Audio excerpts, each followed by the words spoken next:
Getting selected to go to Top Gun is on the list of just, I can't believe this is happening to me experiences. And when you're climbing up the ladder, strapping into the cockpit by yourself and buckling yourself in, there's a component of that that I never get tired of. I remember being in the parking lot when someone told me. I was like, holy crap, like he did it. Hearing that he was gonna get that opportunity, that he had earned that opportunity was such a big deal that here, to this day, I remember where I was when I heard it. First of all, Top Gun is just a school. It's just a school to teach you how to fly fighters at a high level. They try to demystify the uniqueness of it that comes from the movie and the fame that goes along with it, that is an actual school to teach you to fly airplanes and to instruct in that jet. The process for getting there, in some ways, isn't all that unique. Each squadron typically gets to send one pilot a year to Top Gun. That's kind of how the math works out. Sometimes if you're deployed, they'll send no in 1 year and 2 in the next. But it kind of works out, they're going to send one person a year. And you have to be doing well in your squadron to get it. You know you're a student, and you know you're not going to be as good as the instructors. But what you don't know is that you're not just going to lose or get annihilated. You're not even going to know what happened. It's going to be over, and you're going to kind of be flying back, and before you're going to land, and you're not going to be able to explain what just occurred. I mean, the very first fight of the first flight, it was over in like 20 seconds, and I knew right then I was totally in over my head. It was so bad that when I landed, and I'm in my gear, and you're supposed to get undressed out of your flight gear and go, he's like, hey, don't get undressed. He's like, why don't we just go do that again?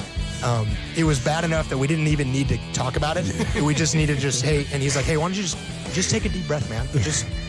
And we went and did that flight without ever even talking about the first one. Now, I went to Top Gun, I did some combat deployments, and Top Gun, as a school, populates the schoolhouse with instructors that have already finished the course. And I was very fortunate that at the end of my time as a student there, I'd done well enough where the staff decided to invite me back to be an instructor.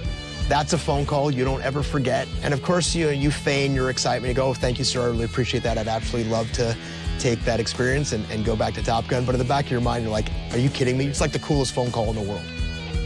I had planned and executed a dozen major combat operations with Dave Berke. I had no idea what his background was. I just knew he was a pilot, and it was great for him to talk to the aircraft, but he was incredibly humble. He never led with his resume. He never talked about his experiences.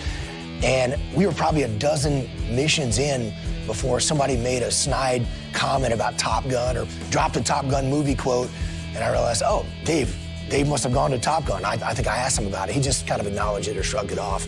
I had no idea that he had been the lead Top Gun instructor. So not only had he been to Top Gun, which only a handful of Navy and Marine fighter pilots ever get to go to, but he'd then been hand-selected as the lead Top Gun instructor, one of only a handful in the history of the Top Gun program.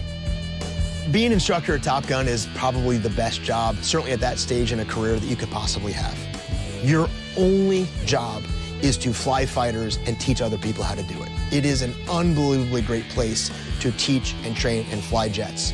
In fact, I did more tactical flying in those 3 years than at any other job because I didn't have other responsibilities.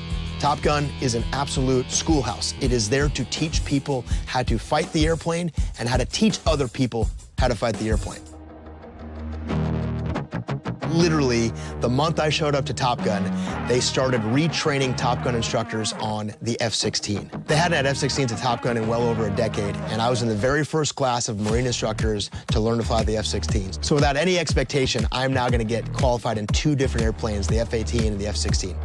Dude, the F-16 is what an awesome airplane. There's some things about the F-16 that are remarkable and certainly better than what I experienced in the F-18. The first is, it is a powerful, fast airplane. Now, the Hornet is not slow by any means, but the F-16 is, certainly at the time I was flying it, a uniquely fast, uniquely powerful jet. It has the best view in fighter aviation. When you sit in the cockpit of that airplane, you can't see 1 inch of that jet. You can look in any direction, see the ground, see the sky. There's nothing obscuring your view. It is the most beautiful view in the world. And there are times that I would literally fly out, do an F-18 sortie in the morning, finish my morning F-18 sortie, walk across the flight line, switch out my harness, climb up into an F-16, and fly my second sortie of the day in the F-16. Being dual qualified in the Hornet and the Viper was one of the best times of my life.